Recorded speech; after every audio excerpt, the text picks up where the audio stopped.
Hello, love. Eat your heart out. This is Eve Christoph, your Love Life Muse, and I'm here to help you with the greatest news to enjoy your sensuality. Oh my goodness, we're on the topic of chocolate. Chocolate. And I have to say, the most amazing thing happened to me last night. I know that you've probably seen the movie Chocolat with Judi Dench and Juliette Binoche and Johnny Depp. Oh, that movie is my theme movie, okay? I've seen it more than 25 times, starting when my daughter was a little girl. And the thing about it for me is, like, everybody's got their myth, their mythology that they live.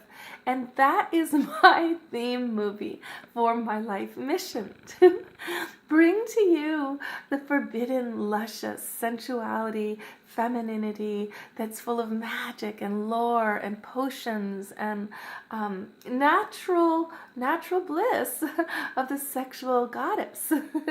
So I do eat chocolate pretty often. I actually have some right here. See, these little bits, like throughout the day or the week, are enough for me to stay healthily luscious. But last night, I've only ever seen that movie Chocolat on tiny little screens throughout my life, and it was playing at Memorial Hall in Shelburne Falls, this beautiful old theater with this huge screen, and you could be up in the balcony, and they were feeding us all truffles and hot chocolate to go with it, and there were so many subtleties of the movie. I was there with my mother, my dear friend from childhood, Peter, and Miriam, and the goddess Miriam.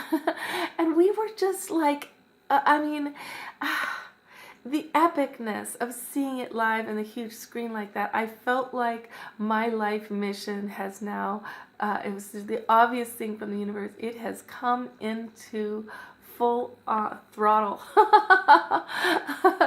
So the mission being to share the deep, luscious feminine, to bring you to the taboo, to get you to notice your food, your sensuality, to be good with your body, with nourishing your body. That is so taboo. What if you were to put your body first all the time? I mean, why is that taboo? That should be the first thing that we always do.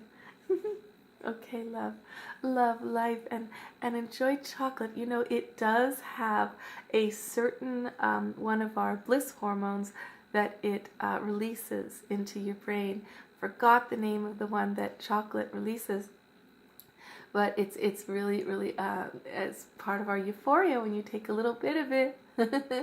I mean, sometimes I've been known to have a whole bar in a day. That doesn't seem to do me any wrong.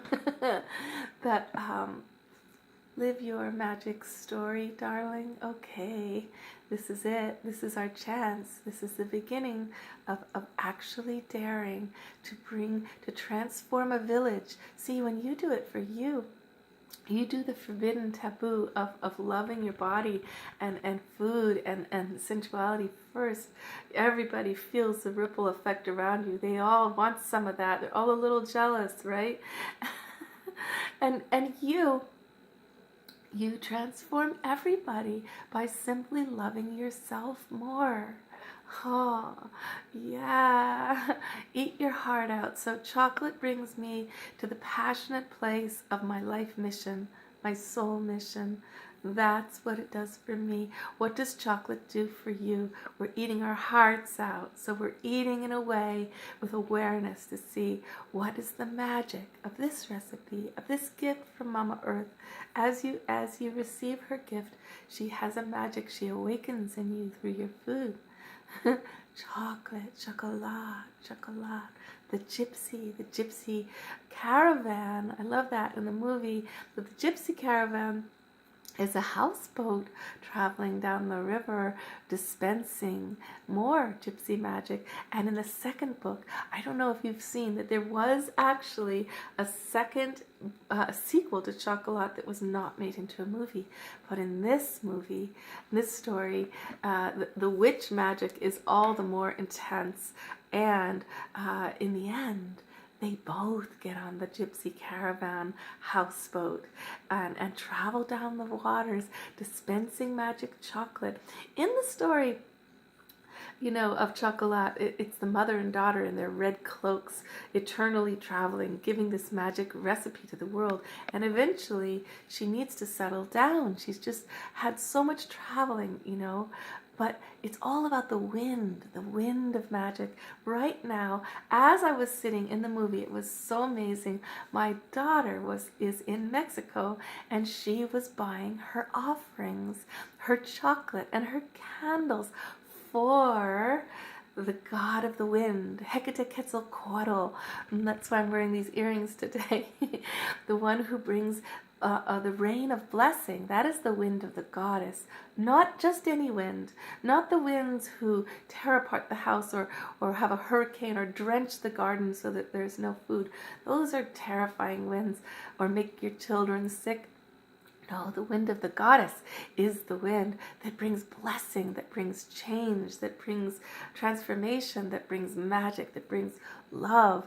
And all day yesterday, before I saw the movie, the day started with the wind wildly, lusciously rippling the trees and a waterfall that had erupted through the mountain behind my house, cascading down. And the wind all through the movie was howling outside the theater. Not exactly howling, just whooshing, It wasn't that scary howl. It was that luscious of the wind. This is what chocolate brings me now. Chocolate brings me all of this. And I even use the soundtrack to the movie Chocolat in my car to remind myself that I'm in my magic story. I'm doing this, the bringing of the recipe to you. Of your luscious awakening, your luscious desire being the best thing to listen to. Listen to your desire. Trust your desire. Trust your passion, darling, okay? And there was my daughter buying her offerings in the sacred mountains of Mexico. While I was watching this movie, I got her call right afterwards, and she's with all the weather workers of this ancient town, Tepoztlan in Mexico, where they are all weather workers from all over the world, from the ancient traditions, are gathering together and have invited my daughter because she was born into their tradition as a little baby. She was born and they all asked her to be reminded that she was born into their circle when she turned 16, and now she's there on her own journey, while the movie Chocolat comes in full view in the full screen in her own hometown. Doesn't it all connect? You see what I mean? Your story connects on all levels all the time. There are all these dimensions of your mythology. So when you find which story is your mission story, which story touches your archetype, which movie can you watch that always puts you back in touch with your soul mission? My name being Eve, Of course I want to bring the forbidden back in a way to have the goddess be honored instead of thrown away along with the planet. The goddess is the planet, and the goddess is the body, and the goddess is your pleasure zones, and the goddess is your taste centers, all these different taste buds you have. So erotic, right?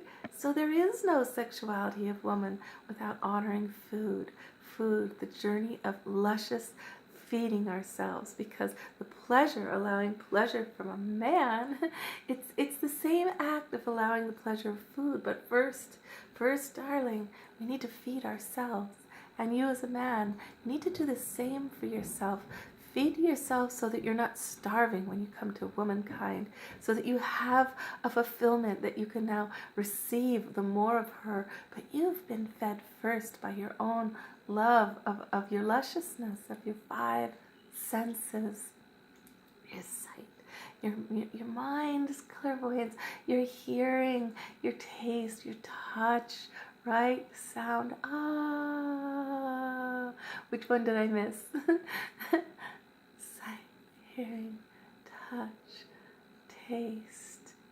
Oh, I must be missing one. What is it? Tell me, darling. We're always missing something, though. That's the thing, right? Follow the craving.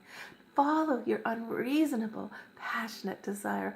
Follow the craving. You can trust craving. They were wrong in all those religions that you can't trust desire. Desire is the key to your bliss. It is. When we become obsessed, greedy, and harmful of others, that's not the same thing as desire anymore. That's something else. That's the lack of being fed, the lack of filling up. It's the filling up you can trust. Okay? Love, love, love, love, love, love. Chocolat. Eat your heart out.